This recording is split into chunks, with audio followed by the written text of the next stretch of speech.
And this is what I've realized. I've always tried to, when I first started milling, I always tried to push the blade as long as I possibly could. Well, that's actually worse than if you stop, grab a drink of water, change your blade. If you think you might need to change your blade or you're not sure or you heard a funny noise like a zzz, you probably hit some metal somewhere. If you hit a rock, I hit 6 rocks in the end of one of these telephone poles that had a split. And I had no idea how these rocks got in there, but the fact is I hit 6 of them and I pulled probably 10 of them out. I don't know how they were, I have no idea. I got all those out, I kept milling, and I still hit 6. And I was like, I got through 2 telephone poles just about like this, and I was like, you know what, I should probably change my blade. And I was like, no, I'm gonna go through a next one. By the time I got to the 3rd one, I think I broke a blade. Because if you have the hunch where you think, oh, I should probably change my blade, and the longer you run your equipment, it'll start telling you things. It'll start making noises. Another thing I realized too is another sign of needing to change your blade is the blade will start to wander up and down because it's not the pitch and the blade angles are dull and it's not tracking straight. If you get a wavy cut, change your blade. If you come to the end of your cut in a log or log cant and you hear it go, which means it breaks through that last little bit and it shoots forward, you're probably pushing that blade too hard and it's far back on your band wheels and it jumps forward as it gets through the end of your cut. And you hear a zzz right at the end of every cut. It's probably because that blade's dull, you're putting too much pressure on it. So, and I have noticed as well that I have, like the blade's kind of a sweet spot. Start milling, it's good, sharp, I'm milling quickly, and then I noticed that for probably about 5 or 6 different cuts, I can mill just a little bit faster for a certain window of time before the blade starts to get dull and starts to heat up and goes down. For whatever reason, I've noticed that about the mill. This particular mill does not like to mill slowly. It likes a certain speed, no matter how wide that is, how wide my log is. It likes to mill above a certain speed, no matter what. I've tried to go slow because I've had 42-inch pieces on here and milled slabs out of them, and I've tried to slow down because it's thick hardwood. The mill doesn't like it. This mill wants to be milling above a certain speed, even if it's wide and hardwood, and it just doesn't matter. It'll start to jerk and bounce on me. It wants to be going a certain speed. For some reason, this mill has a sweet spot like that, and that's fine. I know I've heard other guys say that too. Some mills, I know a lot of the wood-misers they're designed to run fast. Their blade speed is fast. They recommend having band blades with a 1-inch tooth spacing, and they want to make sure that they're setting these up to go through as fast as possible. Well, it's hard to find people to sharpen your blades with 1-inch stones because 7/8, everybody's doing 7/8. Excuse me, I talked to a blade manufacturer and he said, it's going to give you a nicer cut. It's going to slow you down a little bit, but it's going to give you a nicer cut. So I said, you know what? I'll stick with what I got. Excuse me. The 1-inch spacings are a little bit more expensive, I think. Can't remember exactly, but I just have stuck with the 7/8 tooth spacing. Everybody I take to get a blade sharpened by, they have that stone, and I don't worry about it anymore. As far as blades are concerned, some are better than the other ones.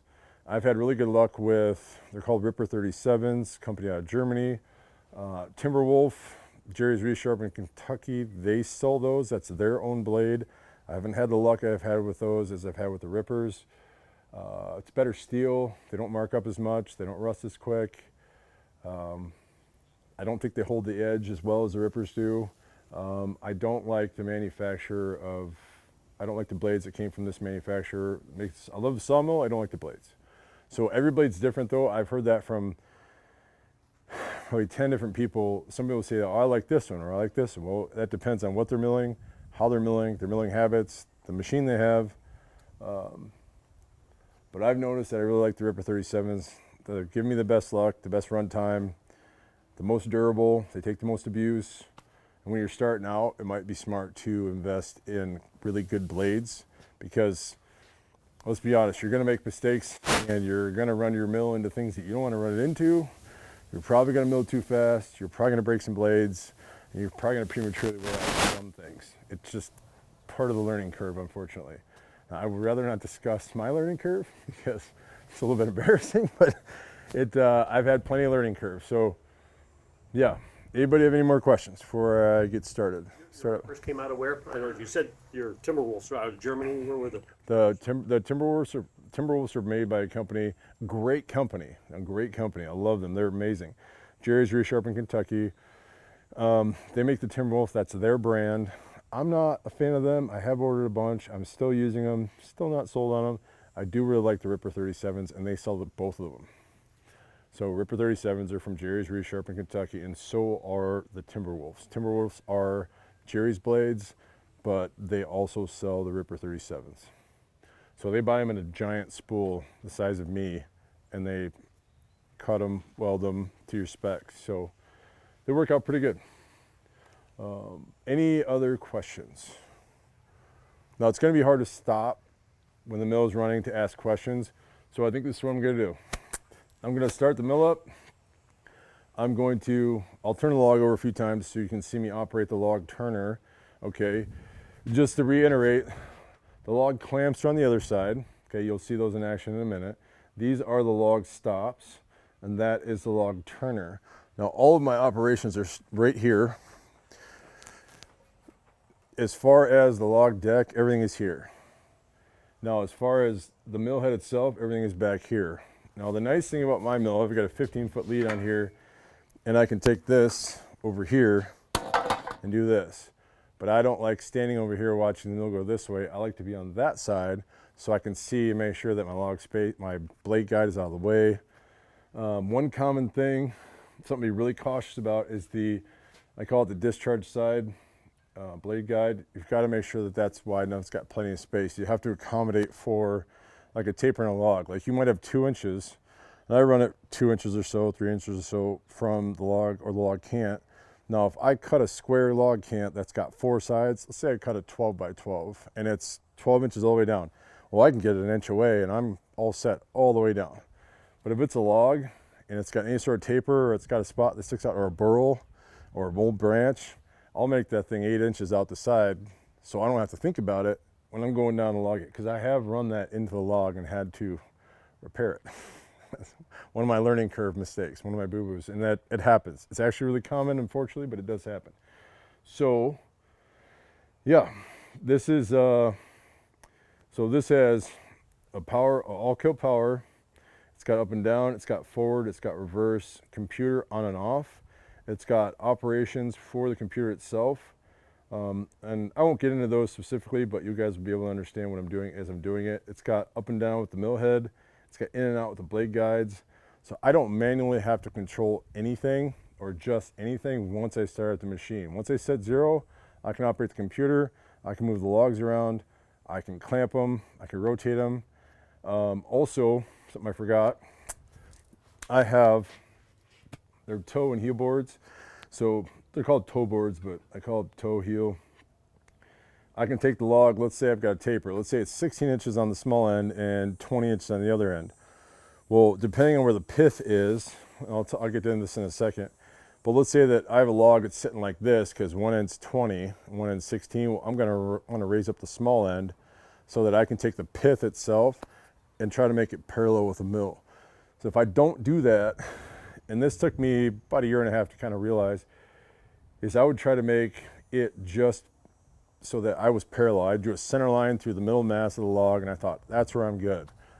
Well, what I've come to realize is it's more important to line up the pith at the end of your log on both sides. So let's say that one is the pith to the log deck, the cross bunk itself.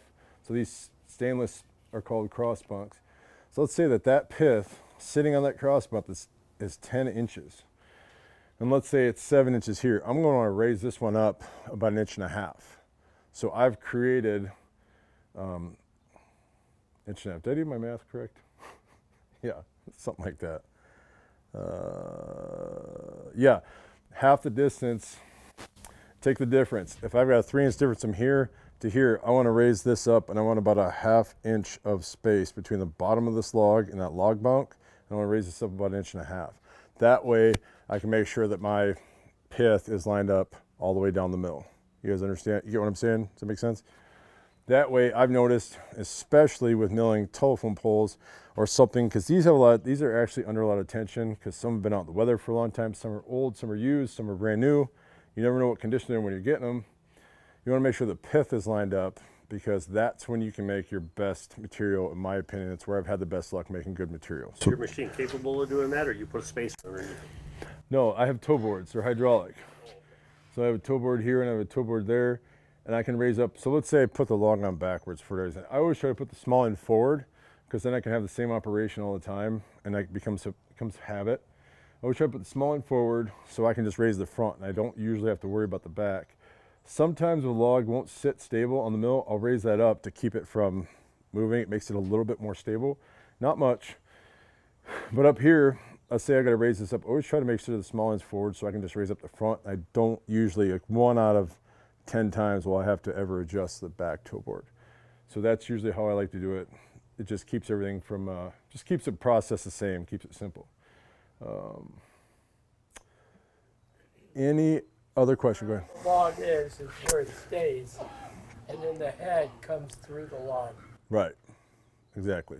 So you'll see that in a second. Yeah, let me start up here.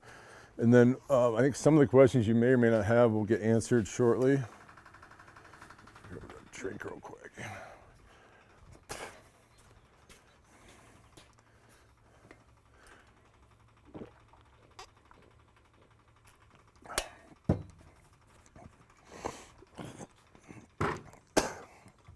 So it is a little bit loud, so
fucking tape measures always disappear. Everybody got a tape measure?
Okay, so the reason I'm stopping right now is because I want to make sure you guys have a chance to ask a question. What I did right now is I just took and made a square 90, and so this is basically the start of my log cant.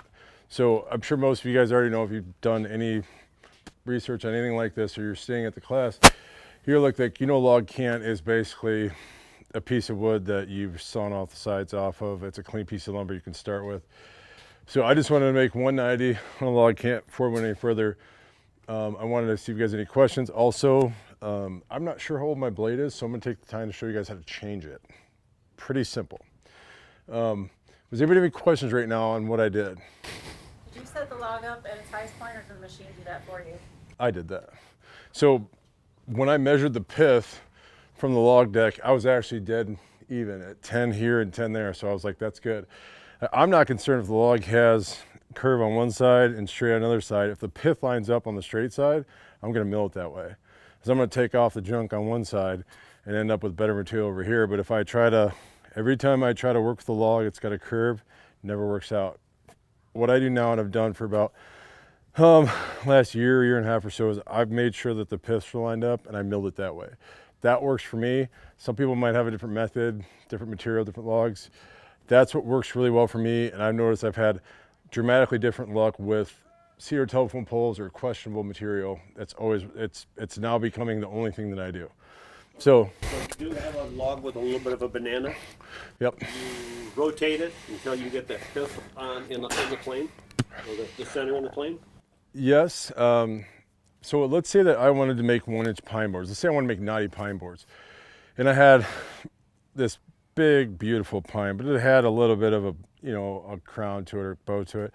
I want to make sure that I'm milling a crown, and I want to make sure that if it's going to bow, I want to see the bow up. Like, I want to see the crown up, like building in lumber. You always put the crown up, right? So it'll settle down, you can pull it down, you can nail it, what have you. Same thing here, because if you take and mill a flat spot on the top of that crown, rotate it, once you get it back over, you rotate it one more time, and you go, let's say that you're making 1x10s, and you've got a 16-inch tall, 10-inch wide, 9.5-inch wide, whatever it is, and you want to make 1-inch boards, 1x10s. Now, if you mill it so that they all stand on edge and they have a little bit of a curve to it, you can take all those, stack them on something flat, put weight on it, and they will dry straight. Now, I've made plenty of rookie mistakes looking at a log being like, well, I'm just going to do it this way. It'll be fine. It'll mill straight. I've milled perfectly beautiful log cants, and I didn't do it that way. As soon as I made halfway down the first cut, I think Mr. Brad over here was probably standing here one day, and I'm looking at that thing, and it just goes. Every single cut after that, the log was straight, looked great, and it went, and it twisted. It was straight and it went. So now I've got boards that go like this versus boards that go like this, and it takes a lot more work to make them into something I want versus having ones that have a crown up that you can put weight on when you stack them. They get weight on them when you stack them, stick them anyway.